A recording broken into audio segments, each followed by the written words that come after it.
અને સમાચારમાં આગળ વાત કરીએ, એક જ ઓરડો ધરાવતી શાળાઓનો આંકડો ગૃહમાં રજૂ કરાયો। રાજ્યમાં 341 જેટલી શાળાઓમાં માત્ર એક જ ઓરડો છે। બાળકોની સંખ્યા ઓછી હોવાથી એક જ ઓરડો હોવાનું સરકારનું કહેવું છે। તો ધારાસભ્ય શૈલેષ પરમારના સવાલ પર સરકારે જવાબ આપ્યો। એક જ ઓરડો ધરાવતી શાળાઓનો આંકડો સામે આવ્યો છે। રાજ્યમાં 341 જેટલી શાળાઓમાં માત્ર એક જ ઓરડો છે। ગુજરાત રાજ્યની અંદર એક જ ઓરડાની શાળાઓ કેટલી, તો એની સામે જવાબ આપેલો છે 341।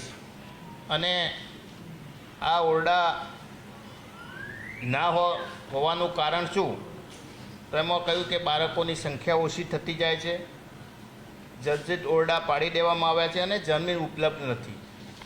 રાજ્ય સરકાર શિક્ષણની અંદર નંબર 1ની વાતો કરે છે, મોડેલ ગુજરાતની વાતો કરે છે, ત્યારે રાજ્ય સરકારે સ્વીકાર્યું છે કે શિક્ષણની અંદર પ્રાઇમરીની અંદર શિક્ષણની અંદર સંખ્યા ઘટતી જાય છે।